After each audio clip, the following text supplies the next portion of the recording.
자, 이번 시간은 자, 건축법 적용 대상 행위, 네, 건축 행위하고 네, 대수선 행위를 위주로 강의를 진행하게 될 거고요. 하기 전에 여러분 교재 그 213페이지 보면은 네, 건축법상 주요 구조부가 나와 있죠. 이 주요 구조부는 단순한 암기 사항인데 시험에 출제가 자주 돼요. 그래서 주요 구조부 용어 정의 잠깐 설명드리고 네, 건축법 적용 대상 행위를 준비할 수 있도록 그렇게 하겠습니다. 네. 자, 주요 구조부죠. 네, 건축법상 주요 구조부, 건축법상 주요 구조부에 대한 용어죠, 용어. 건축법상 주요 구조부가 무엇인지, 법률로 규정하고 있어요, 법률로. 그래서 법으로 정의된 그대로 하셔야 되죠. 네, 건축법상 주요 구조부라 하면, 네. 자, 여러분 교재에 여러분 밑줄 그시면 되죠. 내력벽이죠. 내력벽.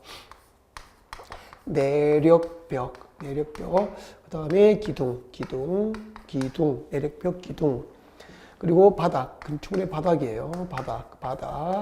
그 다음에 그 다음에 지붕틀.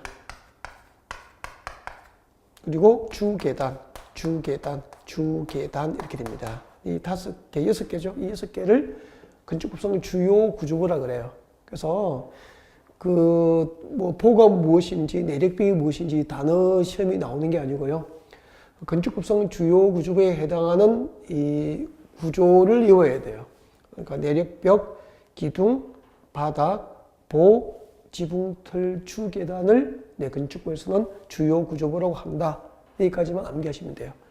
그리고 밑에 보면은 사익기둥이라든지 지하층 바닥이라든지 차양이라든지 작은 보 등은 주요 구조부에 해당합니까? 제비입니까? 주요 구조부가 아니다는 거죠. 아닌 것은 그냥 읽어놓고 주요 구조부에 해당하는 이 구조물은 꼭 암기를 할 수 있도록 그렇게 하셔야 돼요. 알겠죠? 네. 이거 암기할 때 이렇게 오시죠.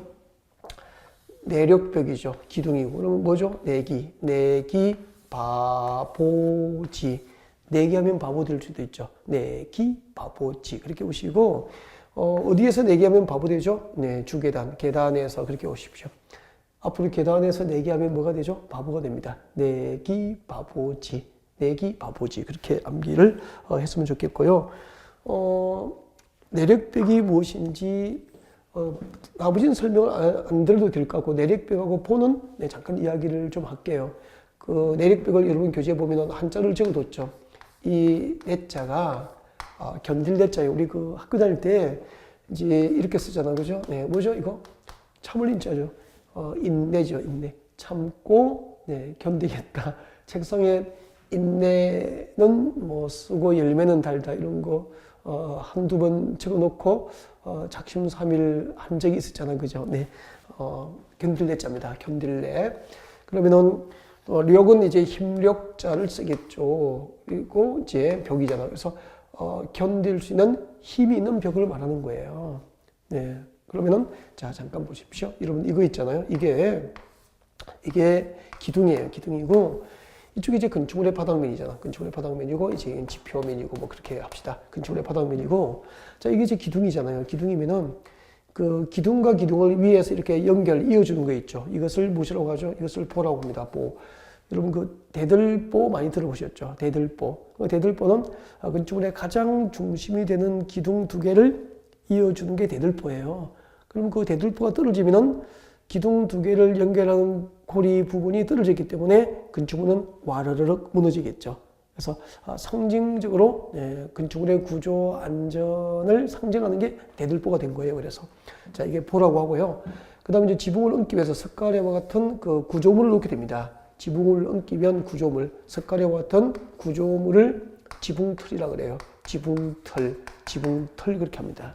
지붕틀이고 그 석가래 지붕틀 위에 이제 이렇게 지붕을 얹게 되는 거예요. 이게 지붕이 되는 거예요. 이게 이제 지붕 그렇게 되죠. 네, 지붕이고 그리고 이제 그 보 아래에 기둥과 기둥 사이에 보 아래에 벽을 쌓게 되잖아요. 이렇게 벽을 쌓게 되는데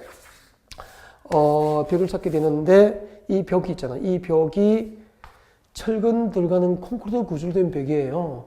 그럼 철근 들어가는 콘크리트 구조로 된 벽은 단단하기 때문에 위에 보라든지 지붕을 받쳐줄 수 있는, 견딜 수 있는 힘이 있다고. 이것을 내력벽이라고 하는 거예요. 그래서 쉽게 여기에서 우리 강의실 벽 중에서 콘크리트 구조로 된 벽이 있죠. 그 벽은 내력벽이고, 그리고 이제 저쪽 강의실과 이쪽 강의실을 구분하기 위한 칸막이 벽이 있죠. 그 칸막이 벽은 조립식으로 스코보드로 만든 벽이기 때문에 그 위에 보나 지붕을 받쳐줄 수 있는, 견딜 수 있는 힘이 있습니까? 없습니까? 없죠. 저런 벽은 이제 비내력벽이 되는 거죠. 그래서 벽은 내력벽과 비내력벽이 있는데, 건축법상 주요 구조부에 해당하는 것은 비내력벽이 아니고 내력벽만 주요 구조부에 해당한다. 그런 뜻이에요. 그리고 이제 기둥, 바닥, 보호 아시죠? 지붕틀 아시고요. 주계단 이렇게 되는 거죠. 그래서 내기, 보지, 주계단. 내력벽, 기둥, 바닥, 보, 지붕틀, 주계단을 건축에서는 주요 구조로 한다. 종료 꼭 암기를 하셨으면 좋겠고요. 암기방 곧 내기, 보지. 어디에서? 계단에서. 그렇게 하시면 되죠. 아니, 아직까지 여유가 좀 시간이 있으니까 이야기를 하고 갑시다. 우리 여기 여러분 남산이에요. 서울의 남산이라고요. 남산이고, 남산 가면 이제 계단이 있잖아요. 그죠? 남산에다 계단, 공원에 가면은 보통 이제 계단이 있게 되죠. 계단이 있습니다. 계단이에요. 남산에 있는 계단입니다. 계단이에요. 자, 이렇게 계단이 있으면은, 자, 여러분, 이 계단 입구에 이제 연인끼리 데이트하다가 남산에 이제 데이트를 할 거예요. 그럼 이제 연인끼리 그 계단 입구에 서면은 계단 아래에서 이 계단에 누가 먼저 올라가게 갈지를 이제 가위바위보로 게임을 하는 경우가 있잖아요. 그죠? 그래가지고 가위바위보, 오빠가 이긴 거예요. 몇 칸 가죠? 10칸. 오빠는 하나, 둘, 셋 올라가죠. 이렇게. 여자친구는 혼자 남았잖아. 가위바위보, 오빠가 또 이긴 거예요. 그럼 이제 5칸 올라가죠. 하나, 둘, 셋, 넷, 5칸 이렇게 올라가는 거죠. 오빠는 한 번만 더 이기면 이기는 거예요. 그럼 옆 밑에 있는 여자친구는 그대로 서가 있을까요? 따라올까요? 막 따라오면서 앙탈 부리고 이렇게 놀게 되잖아. 그죠? 네. 그러면은 데이터는 자기들끼리는 재밌는데 남들이 보면은 뭐죠? 바보죠. 그래서 주계단, 계단에서 내기하면은 바보 된다. 내기, 바보지. 어디에서? 계단에서. 그렇게 되는 거죠. 재밌죠? 나 혼자만 재밌구나. 자, 건축법상 주요 구조부였습니다. 자, 용어 정의 하나 해드렸고요. 그 밑에 초고층 건축물과 준초고층 건축물, 한옥 등은 참고로 했으면 좋겠고요. 그리고 왼쪽에 금필 용적률도 우리 그 국토계획법에서 그 용도지원에서 금필 용적률 할 때 금필 용적률 연면적 다 설명 다 드렸었죠. 네. 1월 달에 다시 설명 들으시면 될 것 같고요. 그리고 214페이지 책잘 넘겨가지고 리모델링 나와 있어요. 이 리모델링은 건축에서는 그냥 참고로 하시면 되고요. 출제를 하는 경우는 못 봤습니다. 못 봤고, 이제 다음 주에 공부하게 될 주택법에 가면은 리모델링이 아주 중요해서 주택법상 리모델링을 학습할 수 있도록 그때 준비를 하겠습니다. 그리고 다중이용 건축물도 아직 용어 정의 그렇게 필요로 하진 않습니다. 아직 안 해드릴 것 같고요. 이제 215페이지 오셔가지고 자, 건축법 적용 대상 행위를 공부합니다. 건축법에 적용을 받는 행위. 아까 우리 앞 시간에 건축법 적용을 받는 대상물은 세 가지죠. 건축물, 대지, 공작물. 건축법 적용을 받는 대상 행위는 뭐가 있죠? 그렇죠. 건축 행위가 있죠. 건축, 대수선, 그리고 용도 변경 이렇게 되는 거죠. 자, 건축, 대수선, 용도 변경. 그러니까 건축 행위, 대수선 행위, 용도 변경 행위를 건축주가 하면은 마음대로 할 수 없죠. 마음대로 할 수 없고 건축법이 정하는 절차에 따라서 이제 그 행위가 이루어질 수 있도록 건축법에서 규제를 받게 되는 거예요. 자, 용도 변경은 자, 오늘 설명하지는 않을 것 같고요. 기본 이론을 할 때 1월 달에 설명드릴 것 같고 오늘은 건축 행위와 대수선 행위 위주로 강의를 준비하겠습니다. 우리 건축법상 건축이 무엇일까요? 건축이라는 것은 여러분 자, 건축법 적용을 받는 행위. 자, 건축입니다. 자, 건축이 무엇일까요? 자, O와 X로 답을 합니다. O, X로 답을 하십시오. 자, 건축이라는 것은 건축물을 축조하는 것이다. 건축물을 축조하는 것은 건축이다. O입니까? X입니까? 네, X죠. 건축법상 건축이라는 것은요, 건축물을 축조하는 게 아니고요. 자, 여러분 교재 같이 봅니다. 건축법상 건축이란 신축, 정축, 개축, 재축, 이전하는 것을 건축이라고 한다. 라고 국회에서 만든 법률이 규정하고 있는 거예요. 그러니까 건축법칙 안에는 건축물을 축조하는 것은 건축이다. 이건 국어적인 의미로 하면 빵점이죠. 1점을 줄 수도 없고 법이 규정한 대로 건축법상 건축은 신축, 정축, 정축, 개축, 재축, 이전 이 5개를 건축이라고 합니다. 네. 자, 그러면은 이제 신축부터 공부를 하셔야 되죠. 자, 신축, 정축, 개축, 재축, 이전을 건축이라고 하고 그 건축 행위를 하면은 건축법칙을 받게 되는 거죠. 그래서 이 5가지 건축 행위는 건축주가 임의로 할 수 없고 건축부의 정하는 절차에 따라서 원칙적으로 허가를 받거나 특례로서 신고를 해야만 그 행위를 할 수 있는 거죠. 아, 그런 거구나. 허가받거나 신고해야 건축 행위를 할 수 있는 거죠. 네. 자, 그러면 지금부터 이제 신축부터 같이 보시도록 할까요? 자, 신축이 무엇일까요? 라고 하는 것부터 시작할 텐데, 여러분, 자, 신축이죠?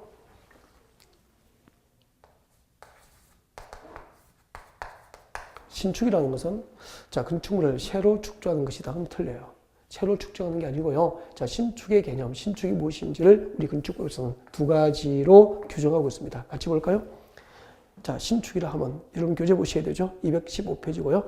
자, 건축물이 없는 대지에 새로 건축물을 축조하는 것. 여기까지 밑을 쭉 그십시오. 건축물이 없는 대지에 새로 건축물을 축조하는 것은 신축입니다. 여기까지가 신축의 개념 1개예요. 건축물이 없는 대지에 새로 건축물을 축조하는 것. 그리고 가로 안에 봅니다. 2번째 줄 가로 안에 밑줄 쭉 그십시오. 부속 건축물만 있는 대지에 새로 주된 건축물을 축조하는 것 줄 것입니다. 자, 이렇게 부속 건축물만 있는 대지에 새로 주된 건축물을 축조하는 것도 신축이 돼요. 신축. 그렇게 해서 신축은 몇 개죠? 2개로 개념이 정의됩니다. 다시 설명합니다. 이제 저를 보세요. 자, 신축이란 건축물이 없는 대지죠. 건축물이 없는 대지니까 나대지잖아. 자, 이렇게 건축물이 없는 대지에 새로 건축물을 축조합니다. 이것을 신축이라고 합니다. 건축물이 없는 대지에 새로 건축물을 축조하면 신축이 되죠. 그리고 2번째, 부속 건축물이 있는 대지입니다. 부속 건축물, 그러니까 종전 건축물이 있는데 주된 건축물입니까? 부속 건축물입니까? 부속 건축물이라고 하는 조건이 붙습니다. 이렇게 부속 건축물이 있는 대지에 주된 건축물을 축조합니다. 주된 건축물을 축조하면 이것도 신축이 되는 거예요. 이렇게 건축물이 없는 나대지에 건축물을 축조하거나 부속 건축물이 있는 대지에 주된 건축물을 축조하면 이것을 신축이라고 한다 이 말이에요. 그래서 이 2가지로 개념을 계속 연습하셔야 돼요. 건축물이 없는 대지에 건축물이 없는 나대지에 건축물을 축조하거나 부속 건축물이 있는 대지에 주된 건축물을 축조하면 그것을 신축이라고 하고 그 신축은 건축법상 건축이 되고요. 그 건축을 하려면 허가를 받는다. 그래서 건축법에 가서 집 지으면 허가받고 집을 짓는 거예요. 건축 허가라고 하잖아요. 근데 모든 건축물이 건축에 허가받는 것이 아니고 일부 건축물은 신고하면 건축할 수 있다는 거죠. 다음 2번째, 증축입니다. 증축, 신축, 증축 그렇게 되죠. 증축.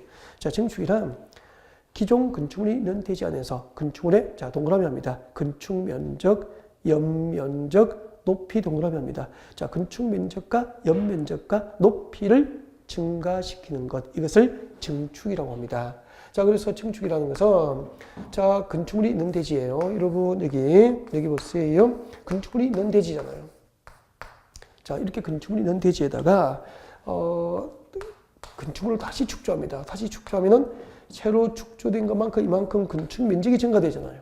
이렇게 건축물이 있는 대지에서 자, 건축물을 축조하여 건축물이 있는 대지에 건축물을 새로 축조하여서 자, 4가지 이걸 외우셔야 돼요. 건축 면적이 증가되거나 연면적의 증가가 있거나 그리고 층수 또는 높이 층수 또는 높이가 증가됩니다. 이것을 증축이라고 하는 거죠. 그래서 일단 증축이 되기 위해서는 건축물이 있는 대지에 있는 대지 종전 건축물이 있는 대지에서 건축 면적이 증가되거나 연 면적이 증가되거나 층수 또는 높이의 증가가 있어야 되죠. 몇 개죠? 4개. 이 네 개 중 하나 이상의 증가가 있어야 증축이 되는 거죠. 그러니까 막연히 건물을 크게 축조했다고 해서 증축이 되는 것이 아니고요. 이렇게 따지게 되는 거죠. 그러면은 여러분 그 신축과 증축을 구별하는 가장 핵심 키워드가 뭘까요? 신축과 증축을 구분하는 가장 핵심 키워드는 건축물이 없는 대지에 건축으로 축조하면 신축이고, 건축물이 있는 대지에 건축을 축조하면 이 넷 중 하나가 대부분 증가할 수밖에 없다고. 그것이 뭐가 되죠? 증축이 되는 거죠. 그래서 없는 대지에 축조하면 신축, 있는 대지에 건축물 축조가 이루어지면 네, 증축 그렇게 되죠. 없는 대지, 있는 대지가 신축과 증축을 구별하는 네, 핵심 키워드가 되는 거예요. 아, 그렇구나. 그 다음에 이제, 개축이죠. 네, 개축. 자, 여러분 교재 읽어드리고 다시 설명합니다. 자, 개축이란 기존 건축물 전부 또는 일부를 철거하고 철거 동그라미 합니다. 기존 건축물 전부나 또는 일부를 철거하고 철거 동그라미 하시고요. 그 대지 안에, 자, 밑줄 긋습니다. 종전과 동일 규모 범위, 종전과 동일 규모 범위 안줄 긋죠. 종전과 동일 규모 범위 안까지 밑줄 긋습니다. 종전과 동일 규모 범위 안에서 그 건축물을 다시 축조하면 이것을 개축이라고 합니다. 자, 개축 설명드리겠습니다. 자, 개축이란, 자, 건축물을 고칠개자 쓰겠죠. 한자로 쓰면. 그래서 뭐 고칠개자 이렇게 써서 건축물을 고쳐서 새로 고쳐서 축조하는 것, 그렇게 하면 빵점이에요. 그런 개념이 아니고, 그런 국어적 의미가 아니고요. 자, 개축이라는 것은, 자, 종전 건축물 전부 또는 일부를 철거합니다. 전부 또는 일부를 철거하고. 여러분, 그 철거라고 하는 개념은 자연적인 겁니까? 인위적인 겁니까? 그렇죠. 인위적 철거죠. 인위적으로. 그러니까 건축주가 종전 건축물 전부 또는 일부를 철거한 거죠. 전부 철거할 수도 있고 일부 철거한 수도 있고요. 이렇게 건축주가 종전 건축물의 전부 또는 일부를 철거하고 그 대지가 뭐죠? 종전 건축물이 철거된 대지입니다. 그 종전 건축물이 철거된 대지에 철거된 종전 건축물과 같은 규모죠. 동일 규모 철거된 종전 건축물과 동일 규모 범위 안에서 다시 축조가 이루어지면 이게 개축이 되는 거예요. 다시 한번 설명드리면은, 여러분 24평 단독주택이 있었다고요? 몇 평이죠? 네. 종전 건축물이 24평 단독주택이 있었다고. 그럼 건축주가 이 24평 단독주택 전부나 일부를 철거합니다. 전부나 일부를 철거하고 그 철거된 24평과 규모가 동일 규모이거나 그 범위 안에서니까 규모가 같거나 작게 축조되면 개축이에요. 그죠? 근데 기존 건축물 전부를 철거했습니다. 여러분, 전부 철거했다고요? 그럼 상상하십시오. 기존 건축물 전부를 철거했으니까 이 대지에는 건물이 있습니까? 없습니까? 없는 대지잖아. 전부 철거하고 없는 대지죠? 네. 철거된 종전 건축물과 동일 규모 범위 안에서 축조가 이루어지면 개축이에요. 근데 전부 철거해서 없어졌죠. 없는 대지죠. 종전 규모보다 크게 축조하면 뭐죠? 신축이 되죠. 없는 대지의 축조하면 뭐죠? 신축이니까. 개념이 완전 달라지잖아. 그러니까 이런 거 전부 철거는 없는 대지다. 이렇게 상상을 못하면은 이 글자만 외워서 답을 찾을 수가 없죠. 그 다음에, 자, 기존 건축물 24평 있었는데, 예, 그 기존 건축물 24평 일부를 철거합니다. 일부를 철거했다고. 일부를 철거하면은 있는 대지입니까? 없는 대지입니까? 일부가 남아있잖아. 12평만 철거했다고. 12평. 그러면 12평은 남아있잖아. 그 일부를 철거하고, 네, 철거된 종전 건축물과 같은 규모 범위 안에서 다시 축조가 되면은 그건 개축 맞아요. 근데 일부 철거하고 종전 규모보다 크게 축조했어. 그럼 높이나 면적이 늘어나잖아요. 그럼 뭐죠? 증축이 되는 거라고. 전부 철거하고 종전 규모보다 크게 축조하면은 신축. 일부 철거하고 종전 규모보다 크게 축조하면은 네, 증축. 그렇게 되는 거예요. 완전 개념이 달라지잖아요. 그래서 개축은 자, 인위적으로 기존 건축물 전부나 일부를 인위적으로 철거하고 그 종전 건축물이 철거된 대지에서 철거된 종전 건축물과 같은 규모, 즉 동일 규모 범위 안에서 다시 축조된 경우에만 개축이 되는 겁니다. 아셨죠? 네. 그리고 재축입니다. 재축. 다시 재쳐서 개축해서 건축물을 다시 축조한다. 그런 의미인데 그건 국어적 의미고요. 근데 건축고서만 재축은 그게 아니죠. 그래서 자, 여러분 교재 같이 볼까요? 자, 재축이란 천재지변 또는 기타 재해에 의해서 멸실 동그라미 멸실된 대지에 개축에 해당하는 행위를 하는 것을 말한다. 이 부분은 개정이 됐죠. 그래서 이제 그 1월달에 기본서가 나오면은 네, 개정된 내용으로 네, 나올 겁니다. 그래서 개정됐기 때문에 저는 네, 개정된 것으로 설명을 미리 드릴게요. 네, 자, 이렇게 하시면 되죠. 자, 기존 건축물 전부나 일부가 멸실됐습니다. 멸실. 그 멸실은 인위적 멸실입니까? 자연적입니까? 그러니까 자연적으로 멸실된 거죠. 자연적 멸실이죠. 철거는 인위적 개짐이고 멸실은 자연적 개짐이에요. 네. 자, 건축주가 인위적으로 건축물을 철거한 게 아니고요.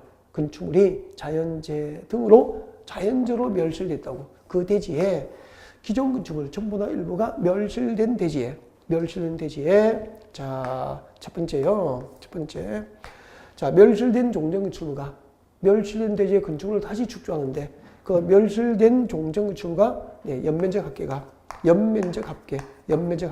종전 규모 이하이고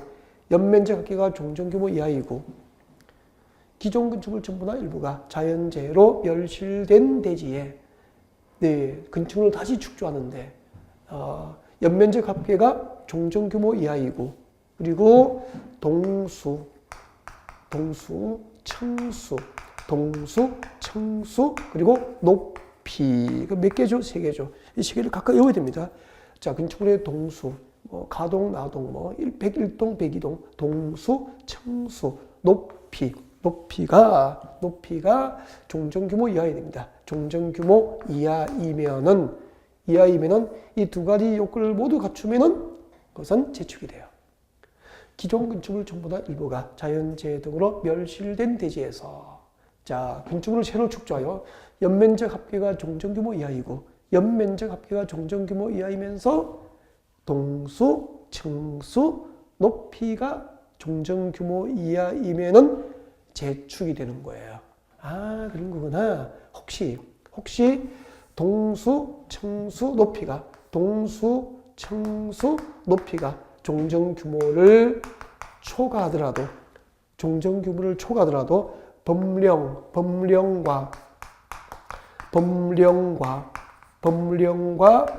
조례에 적합하면은 법령과 조례에 적합하면은 네, 이것도 네, 재축으로 인정해 줍니다. 이때 법령은 네, 건축법과 지금 우리가 공부하는 법이 건축법이잖아요. 건축법과 그 시행령 그리고 네, 각 시군 네, 건축 조례에 적합한 경우에는 동수, 청수, 높이가 종전 규모를 초과하더라도 네, 이것은 재축으로 인정을 해주는 거예요. 여기까지입니다. 좀 어렵지만 개정된 부분이기 때문에 연습을 하셔서 여러분 것을 만들어 가셔야 되고요. 지금은 이제 입문 과정이니까 처음 듣는 거죠. 앞으로 1년 동안 반복하면서 또 이것을 문제로 만들어서 연습하고 이렇게 네, 여러분이 이 개정된 개념에 익숙하고 완전히 이해가 될 때쯤 네, 시험장에 가기 때문에 일단 입문 과정은 가볍게 한번 들어보는 게 좋죠. 전부가 이해되지 않더라도 괜찮은 거죠. 입문 과정이니까 앞으로 계속 반복하게 되니까 여기까지. 자, 그 다음에 이전이죠. 자, 이전. 여러분 그 건축법상 건축이라는 신축, 정축, 개축, 재축까지 했죠. 그리고 이축이 아니고 뭐죠? 이전이죠. 이전. 그 지금 우리는 건축법을 공부하는 법. 그러니까 건축법에서 건축이라는 개념을 신축, 정축, 개축, 재축, 이전으로 법으로 규정한 거예요. 근데 가끔 이렇게 질문해요. 신축, 정축, 개축, 재축, 왜 이축이 아닙니까? 국회에서 이전으로 규정했기 때문에 이전이죠. 이축이 없는 거예요. 그러니까 이 축이 뭐죠라고 물어보면 돼요, 안 돼요? 이것은 개념이 없다니까, 건축법에. 건축법에 이 축이라는 개념 그 자체가 존재하지 않는 거예요. 존재하지 않는 개념을 어떻게 정의합니까? 그렇죠. 그래서 이 축이 뭐죠라고 물어보면 잘못된 질문이잖아요. 건축법에서는 이 축이라고 합니까? 이전이라고 합니까? 이전이라고 합니다. 그럼 이전이 무엇일까요? 자, 이전 여러분 교재 보십시오. 자, 이전이라는 것은 자, 건축물의 주요 구조부를 해체하지 아니하고 주요 구조부를 해체하지 아니하고 밑줄 쭉. 자, 주요 구조부를 해체하지 아니하고 그리고 동일되지 않은 밑줄 쭉. 동일되지 않은 밑줄 쭉. 그리고 다른 위치로 옮기는 것 밑줄 쭉. 다른 위치로 옮기는 것. 자, 디귿해서 기역, 니은, 디귿의 요건을 모두 갖춰야 뭐가 되는 거죠? 네, 이전이 됩니다. 자, 이것을 그림을 그리면 너무 쉬워져요. 그래서 자, 앞에 집중하십시오. 집중하시고요. 보셔야 돼요. 밑에 그려둔 그림을 보면 어렵죠? 네, 그건 나중에 보시고요. 일단 제가 그려드리는 그림을 네, 이해하셔야 되죠. 자, 이게 건축물이 있습니다. 이 대지 안에 건축물이 있습니다. 여러분, 이전은 이 건축물의 주요 구조를 해체하지 않습니다. 이 건축물의 주요 구조를 해체하지 않고 같은 대지죠. 같은 대지. 그럼 같은 대지면 이 대지의 범위를 벗어나면 안 돼요. 이 같은 대지 안에 다른 위치로 이렇게 옮기면 이게 이제 너무 쉬워요. 그러니까 이 그림을 상상하면 너무 쉽다는 거죠. 이 건축물의 주요 구조를 해체하지 않고 같은 대지 안에 다른 위치로 옮깁니다. 이것을 이전이라고 합니다. 근데 상상하십시오. 이거 보고 상상하셔야 돼요. 여러분, 이 건축물의 주요 구조를 해체하지 않고 이 건축물의 주요 구조를 해체하지 않고 건축물이 없는 다른 대지로 옮겼습니다. 뭐죠? 아니, 없는 대지의 축점이 뭐죠? 신축이잖아요. 그죠? 여기 보십시오. 건축물이 여기에 있습니까? 없습니까? 없잖아요. 같은 대지입니까? 다른 대지입니까? 다른 대지잖아. 그러니까 이 건축물의 주요 구조부, 이 건축물의 주요 구조를 해체하지 않고 이렇게 건축물이 없는 다른 대지에 옮겼다고 이렇게. 그러면은 없는 대지의 축점은 신축이잖아요. 그렇죠? 다시 물어볼게요. 이 건축물의 주요 구조를 해체하지 않고 건축물이 있는 다른 대지로 옮겼어. 뭐죠? 건축물이 있는 다른 대지로 옮겼어요. 뭐죠? 증축. 아니. 이 건축물의 주요 구조를 해체하지 않고 여기 건축물이 있습니다. 기존의 건축물이 있잖아요. 여기에. 이걸 이 건축물의 주요 구조를 해체하지 않고 이쪽으로 건축물이 있는 대지로 가져갔다고요. 그럼 이만큼 건축 면적이나 높이 등이 증가될 수밖에 없잖아요. 뭐죠? 증축이 되는 거죠. 완전 달라지죠. 그러니까 이 그림을 항상 상상하셔야 돼요. 이 건축물의 주요 구조를 해체하지 않고 건축물의 주요 구조를 해체하지 않고 건축물이 있는 다른 대지 건축물의 주요 구조를 해체하지 않고 같은 대지 안에 다른 위치로 이렇게 옮기는 것을 이전이라고 하고요. 이전, 재축, 개축, 정축, 신축을 무엇이라고 합니까? 우리 건축부에서는 건축이라고 하고 그 건축 행위를 할 때는 원칙적으로 허가를 받게 한다는 얘기죠. 그래서 건축법상 건축 절차는 허가 이렇게 되는 거예요. 그래서 건축 허가를 받고 집을 짓게 되는 거예요. 근데 모든 건축은 허가받는 게 아니고 일부 건축은 신고하고 건축할 수 있는 경우가 있죠. 나중에 이제 점차 진도가 진행되면서 어떤 건축물은 허가받지 않고 신고로 건축이 가능한지 등은 나중에 여러분이 별도로 학습을 하게 되는 거죠. 아, 그런 거구나. 자, 우리는 건축법 적용을 받는 건축 행위에 대해서 공부했습니다. 여러분, 건축 행위는 몇 가지가 있죠? 5가지. 무엇이 있죠? 신축, 정축, 개축, 재축, 이전이 있습니다. 그 5가지 건축 행위를 하려면은 건축법 적용을 받기 때문에 원칙적으로 허가받고 특례로서 신고합니다. 그 다음에 이제 대수선 설명드리겠습니다. 자, 여러분 교재는 217페이지죠? 네, 217페이지에서 대수선 참고하시면 되고요. 자, 설명을 드리겠습니다. 지금부터 저희들이 학습할 주제는 대수선입니다. 건축법상 대수선 행위를 학습할 수 있도록 준비를 하겠습니다. 자, 건축물을 수선하는 거고요. 크게 수선하는 거죠. 크게 건축물을 수선하면은, 예를 들면은, 콘크리트로 된 벽, 단단한 벽체 있잖아요.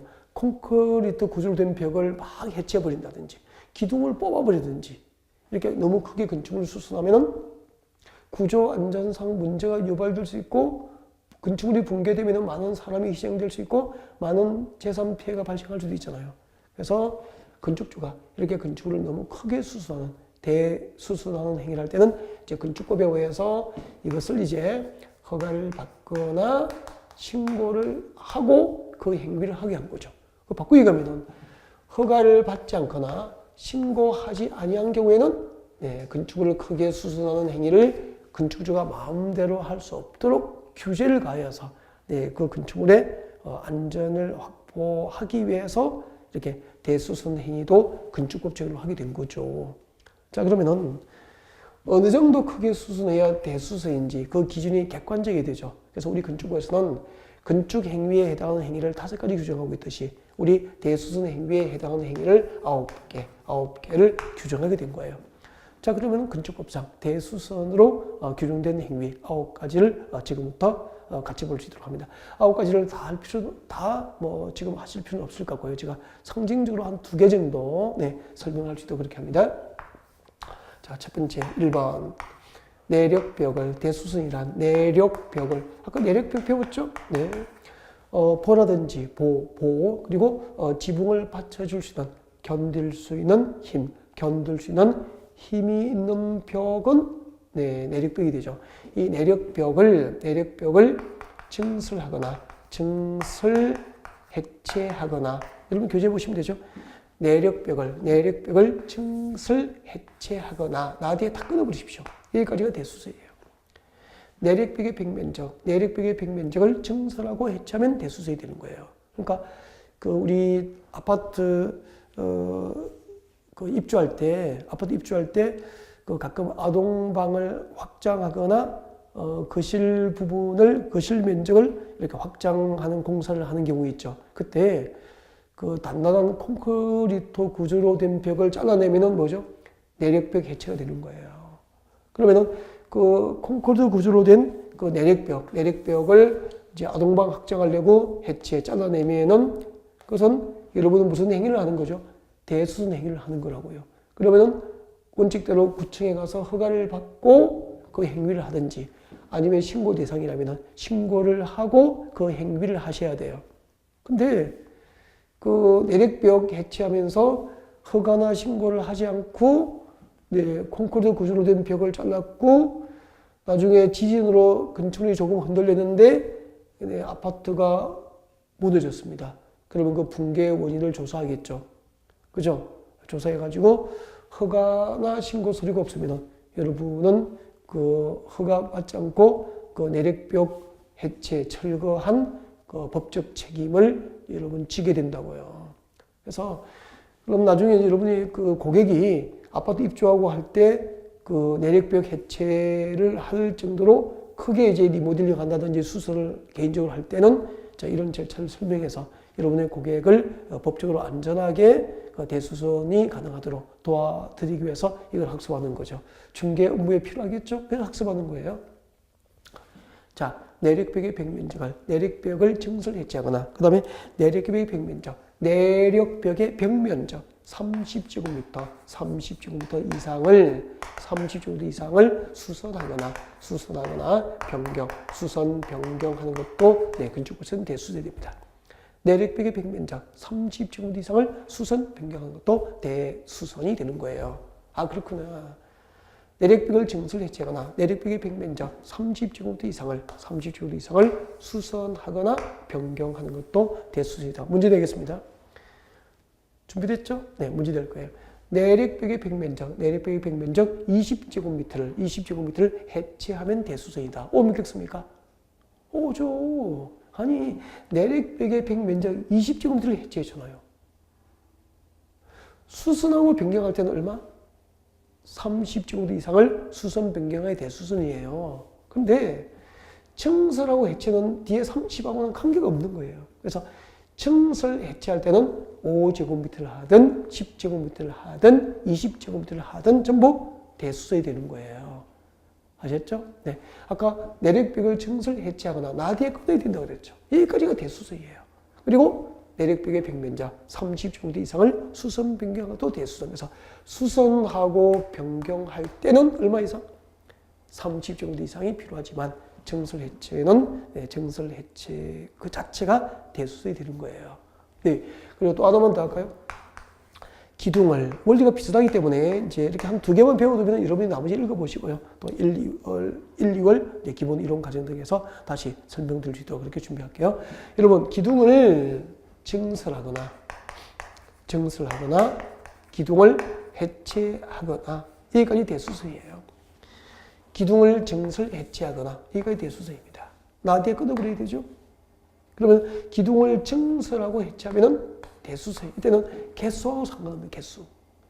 증설하고 해체하면 대수서예요. 그러니까 한 개를 하든 두 개를 하든 다섯 개를 하든 기둥을 증설 해체하면은 대수서이 되는 거죠. 그러면은 우리 공부하고 있는데 강의실에 저기 기둥 있잖아. 그저 큰 기둥을 건축주가 와서 하나 뽑아버리면은 기둥 해체가 되잖아요. 대수서행위예요. 구청장의 허가 없이 건축주가 자기 건물이어도 기둥 뽑을 수 있습니까? 없다는 거예요. 그리고 그 기둥을 3개 이상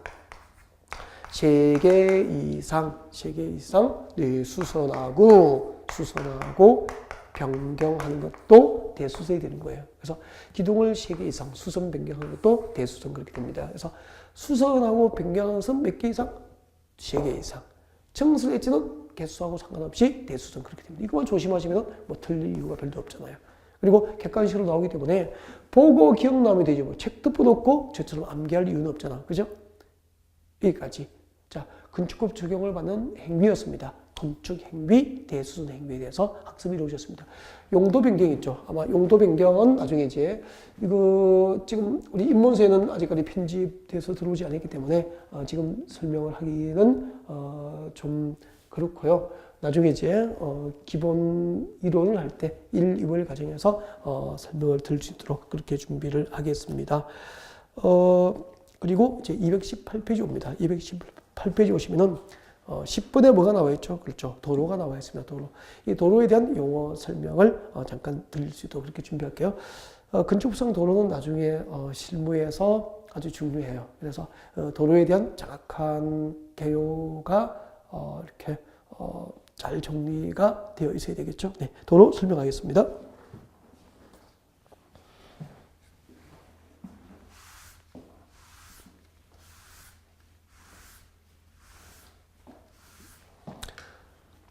자, 건축법상 도로죠. 네, 건축법상 도로라 하면 여러분 이 도로도 이제 건축법에서 인정하는 도로를 배우는 거예요. 그러니까 도로도 뭐 고속국도법상 네, 고속도로가 있겠죠. 또 국도법에 의해서 국도도 설치되잖아요. 그다음 또 지방자치단체에 설치하는 지방도도 있고 뭐 이렇게 도로도 무지 많아요. 그리고 또 개인이 허가를 받고 개설하는 사도도 있고 뭐 그죠? 네, 많다고요. 지금 우리가 배우는 도로는 뭐죠? 건축법상 도로입니다. 건축법상 도로. 이걸 글자를 외워서는 진짜 아는 건 아니잖아요. 그래서 제가 그림을 그리면서 설명을 할 수도 그렇게 합니다. 앞으로 똑같은 그림으로 여러분에게 반복해 드려서 앉아서 버티면은 내년 7월달에 문제풀이 할 때쯤 되면은 네, 도로에 대한 개념이 익숙할 수 있도록 계속 같은 그림으로 네, 반복해서 설명을 드리겠습니다. 자, 건축법상 도로라 하면 이렇게 되죠. 자, 건축법상 도로는 일단은 오늘은 네, 기본적인 거 원칙 위주로만 설명을 좀 드릴게요. 네. 자, 이 도로가 건축법상 도로가 되기 위해서는 자, 일단은 보행, 사람이 다녀야 됩니다. 보행과 보행, 사람이 다녀야 되죠. 보행과 그리고 자동차, 차량 통행이에요. 차량 통행, 보행과 차량의 통행이 모두 가능해야 됩니다. 자, 이렇게 보행과 차량 통행이 모두 가능한 소요 너비가 4m, 소요 너비가 4m 이상인 도로와 그리고 그 예정도로를 건축법상 도로라고 합니다. 여기까지 원칙이에요. 암기 좀 하셨으면 좋겠고요. 그때 이제 보행은 있잖아요. 이 보행은 건축법상 도로가 되기 위한 필수입니다. 필수. 그러니까 보행은 반드시 가능해야 되는 거예요.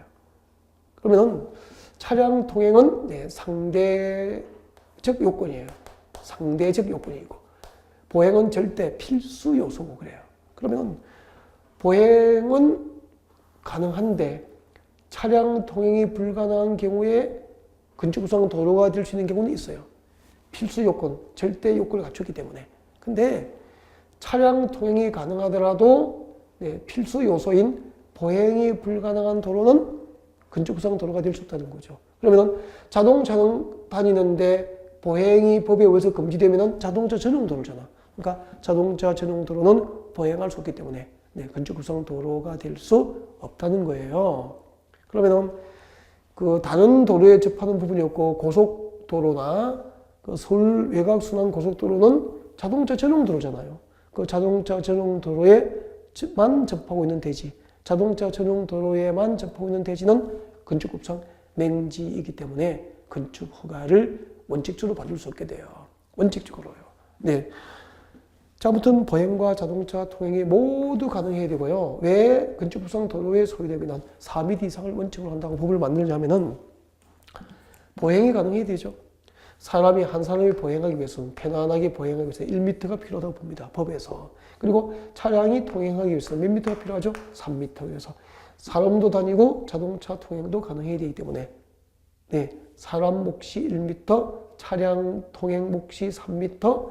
그래서 건축법상 도로는 최소 4m 이상을 원칙으로 한다라고 입법이 이루어진 겁니다. 자, 이렇게 보행과 자동차 통행이 모두 가능한 소유너비 4m 이상 도로와 그 예정 도로를 건축법상 도로로 함이 원칙이다. 일단 여기까지 오늘 원칙을 설명을 드렸고요. 그 다음에 이제 예외적으로 건축법상 도로가 될 수 있는 경우하고 또 막다른 도로가 네, 건축법상 도로가 될 수 있는 경우 이런 것은 이제 1월달에 1, 2월에 또 기본 1을 하면서 차츰 네, 들어갈 수 있도록 그렇게 준비를 하겠습니다. 일단 2교시 수업은 네, 여기까지예요. 네.